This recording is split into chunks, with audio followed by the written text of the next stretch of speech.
ಕೊಡಗಿನಲ್ಲಿ ವಿದೇಶಿ ಮಹಿಳೆಯ ಮೇಲೆ ಲೈಂಗಿಕ ದೌರ್ಜನ್ಯ ಪ್ರಕರಣ ಸಂಬಂಧ ಆರೋಪಿಗಳ ವಿರುದ್ಧ ಕಠಿಣ ಕ್ರಮಕ್ಕೆ ಸಿಟಿ ರವಿ ಆಗ್ರಹಿಸಿದ್ದಾರೆ. ಘಟನೆ ಖಂಡಿಸಿ ಟ್ವೀಟ್ ಮಾಡಿರುವ ಸಿಟಿ ರವಿ, ಇಂತಹ ಘಟನೆಗಳು ನಮ್ಮ ರಾಷ್ಟ್ರದ ಪ್ರತಿಷ್ಠೆ ಮತ್ತು ಮೌಲ್ಯಗಳ ಮೇಲಿನ ಕಳಂಕವಾಗಿದೆ. ಇದು ಅತ್ಯಂತ ನಾಚಿಕೆಗೇಡಿನ ಮತ್ತು ಸ್ವೀಕಾರಾರ್ಹವಲ್ಲದ ಕೃತ್ಯ. ಈ ಪ್ರಕರಣ ಸಂಬಂಧ ಎಲ್ಲಾ ಆರೋಪಿಗಳ ವಿರುದ್ಧ ತ್ವರಿತ ಮತ್ತು ಕಠಿಣ ಕ್ರಮ ಕೈಗೊಳ್ಳಬೇಕು. ತಡ ಮಾಡದೆ ಆ ವಿದೇಶಿ ಮಹಿಳೆಗೆ ನ್ಯಾಯ ದೊರಕಿಸಿಕೊಡಬೇಕೆಂದು ಆಗ್ರಹಿಸಿದ್ದಾರೆ. ಕೊಡಗಿನ ಹೋಮ್ ಸ್ಟೇನಲ್ಲಿ ಅಮೆರಿಕ ಮೂಲದ ಮಹಿಳೆಯ ಮೇಲೆ ಲೈಂಗಿಕ ದೌರ್ಜನ್ಯ ಪ್ರಕರಣ ಸಂಬಂಧ ಗೃಹ ಸಚಿವ ಪರಮೇಶ್ವರ್ ಪ್ರತಿಕ್ರಿಯಿಸಿದ್ದಾರೆ. ಘಟನೆ ಆದ್ಮೇಲೆ ಮುಚ್ಚಿ ಹಾಕೋಕೆ ಪ್ರಯತ್ನಿಸಿದ್ದಾರೆ. ಈಗಾಗಲೇ ಆರೋಪಿಗಳನ್ನು ಪೊಲೀಸರು ಬಂಧಿಸಿದ್ದಾರೆ. ಹೋಮ್ ಸ್ಟೇಗೆ ಲೈಸೆನ್ಸ್ ಇರುವ ಬಗ್ಗೆ ಪರಿಶೀಲಿಸ್ತೀವಿ. ಆರೋಪಿಗಳ ವಿರುದ್ಧ ಕಾನೂನು ಪ್ರಕಾರ ಕ್ರಮ ಆಗತ್ತೆ ಅಂತ ಪರಮೇಶ್ವರ್ ಹೇಳಿದ್ದಾರೆ.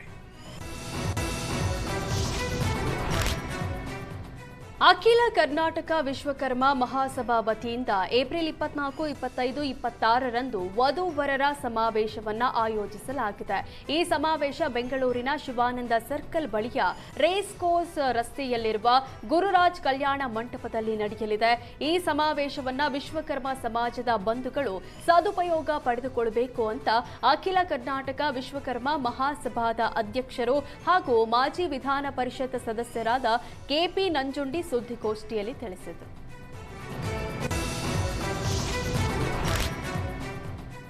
ಜ್ಞಾನಭಾರತಿ ಕ್ಯಾಂಪಸ್ನ ಬಯೋ ಪಾರ್ಕ್ 8ನೇ ಭಾಗದಲ್ಲಿ ಬೆಂಕಿ ಕಾಣಿಸಿಕೊಂಡಿದೆ. ತೀವ್ರ ಬೆಂಕಿಯಿಂದ ಮರಗಳಿಗೆ ಹಾನಿಯಾಗಿದೆ. ಬೆಂಕಿ ನಂದಿಸುವಲ್ಲಿ ಅಗ್ನಿಶಾಮಕ ಸಿಬ್ಬಂದಿ ಯಶಸ್ವಿಯಾಗಿದ್ದಾರೆ.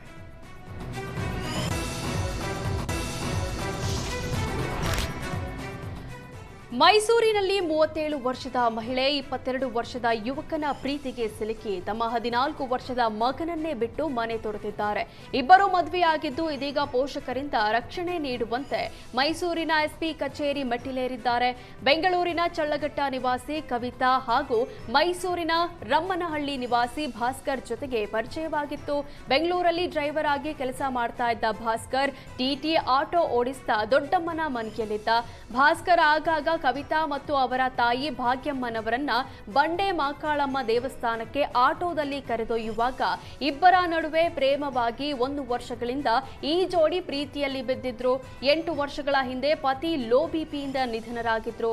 ಹೌಸ್ ಕೀಪಿಂಗ್ ಕೆಲಸ ಮಾಡ್ತಾ ತಂದೆ ಮನೆಯಲ್ಲಿಯೇ ಉಳಿದಿದ್ದ ಕವಿತಾಗೆ ಬೇರೊಬ್ಬನ ಜೊತೆ ಮದುವೆ ಮಾಡಲು ಕುಟುಂಬಸ್ಥರು ಪ್ಲಾನ್ ಮಾಡಿದ್ರು.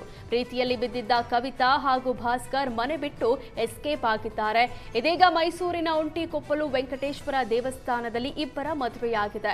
ಬೆಂಗಳೂರಿನ ಕುಂಬಳಗೋಡು ಪೊಲೀಸರಿಗೆ ಕವಿತಾ ತಂದೆ ಮಲ್ಲಿಕಾರ್ಜುನ್ ಮಗಳನ್ನ ಕಿಡ್ನಾಪ್ ಮಾಡಿದ್ದಾರೆ ಅಂತ ದೂರು ಕೊಟ್ಟಿದ್ದಾರೆ.